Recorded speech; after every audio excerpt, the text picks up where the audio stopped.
ඇත්තටම මේ වටිනා ශාකයක් ගැන කතා කරන්න හිතුවා මේක මේ ඇසොල්ලා ගම ගොඩක් අය දන්නවා නොදන්න අයට දැනගෙන හැබැයි ලංකාවේ ඇසොල්ලා හරියට භාවිතා කරනවද නැද්ද කියන පුංචි ප්‍රශ්නයක් තියෙනවා මොකද ලෝක චීනය ඉන්දියාව වියට්නාම වගේ රටවල බහුලව භාවිතා කරනවා මේ ඇසොල්ලා භාවිතා කරන්න පුළුවන් ගොවිතැනට භාවිතා කරන්න පුළුවන් ගොවිතැනට ගියාම වී ගොවිතැනට භාවිතා කරන්න පුළුවන් ඒ වගේම දැන් අපි මේරිස් එළවලු පළතුරු ඕනම දෙයකට පෝරක් වශයෙන් භාවිතා කරන්නත් පුළුවන් විශේෂයෙන්ම මේ අපිට මේ සුරතල් මසුන් අපි ඇති කරන සුරතල් මසුන්ටත් භාවිතා කරන්න පුළුවන් කාෆ් කැට්ෆිෂ් එතකොට ගුරාමි ගෝල්ඩ් ෆිෂ් තිලාපියා කියන මත්ස්‍යයන්ට නම් ලෝකෙ ගොඩක් රටවල් භාවිතා කරනවා මේ ඇසොල්ලා ප්‍රධාන ආහාරයක් විදියට මේ ඇසොල්ලා වල ප්‍රෝටීන් ප්‍රතිශතය සාමාන්‍යයෙන් 100ට 25 35 අතර ප්‍රමාණයක තමයි පවතින්නේ සුරතල් මසුන් නරුණාම මේක දෙන්න පුළුවන් තවත් මේ සත්තු වර්ග කියනවා නම් ගවයින්ට දෙන්න පුළුවන් ඔය කිරි ලැබුණුන්ට දුන්නොත් ලැබෙන කිරි ප්‍රමාණය වැඩි වෙනවා කියලාත් මේ කියනවා.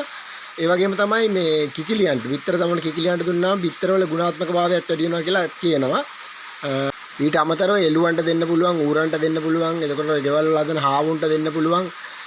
ඒ වගේ මේ ගොඩක් සතුන්ට මේක දෙන්න පුළුවන් ආහාරයක් විදියට මේක මේ හදාගන්න හරිම ලේසි. මේක හදාගන්න මේ කරන්න ඕන සාමාන්‍යවට බේසමකුණත් හදාගන්න පුළුවන්. සාමාන්‍යයෙන් මාළු ඉන්න ටැංකියකට දැම්මොත් නිකම්ම හැදෙනවා. එහෙම නැත්නම් ඔයාලට පුළුවන් ගොම ටිකක් මඩ ටිකක් දාලා බේසමකට මේ ඇසොල්ලා පොඩ්ඩක් දැම්මනම් මේක දවස් දෙකක් යනකොට තියෙන ප්‍රමාණය දෙගුණයක් වෙනවා. ඒ විදිහට ඉක්මනටම මේක බෝ වෙනවා. ඉතින් මේ පුංචි ඉල්ලීමකුත් කරන්න ඕනේ මේ ස්වාභාවික ජල ප්‍රවාහයන්ට නම් මේක දාන්න එපා.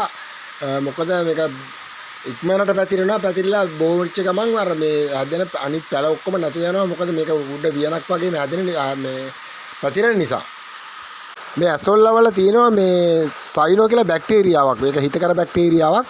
මේ බැක්ටීරියාවට හැකියාව තියෙනවා වායු ගෝලයේ තියෙන නයිට්‍රජන් උරා ගැනීමේ හැකියාව තියෙනවා. ඒක නිසා තමයි මේක මේ සාමාන්‍ය වගා කටයුතු වලට ගොඩාක්ම වටින්නේ. මේක සාමාන්‍යයෙන් නිකම්ම දාන්නත් පුළුවන් ඇසොල්ලා අරගෙන එහෙම මේ අපිට වගාවන්ට. එහෙම නැත්නම් සතියක් විතර පොළොවට යට කරලා කොම්පෝස්ට් විදියට සතියක් තියනකොට කොම්පෝස්ට් වෙනවා මේක. මේ එහෙම අරන් දාන්නත් පුළුවන්. ඉතින් හරිම වටින ශාකයක් තමයි මේ ඇසොල්ලා. විශේෂයෙන්ම මේ අපේ ඉතින් මේ යාළුවෝ ඉන්නේ මාළු හදන කාප් එතකොට ගෝල්ඩ් ෆිෂ් හදන අය නම් ගොඩාක්ම වටිනවා මේක බෝ කරගන්නත් හරිම ලේසි. ඒ නිසා මේ ඉල්ලීමක් කරනවා මේ ගෝල්ඩ් ෆිෂ් කාප් ඔය කැට් ෆිෂ් වගේ හදන අයට ගුරාමි මේක බෝ කරගන්න කියලා. කියන්න අමතක වුණා මේකේ මේ තව තියෙනවා මේකේ අඩංගු ද්‍රව්‍ය මොනවද කියනවනම් nitrogen, phosphorus, potassium, calcium, magnesium, යකඩ.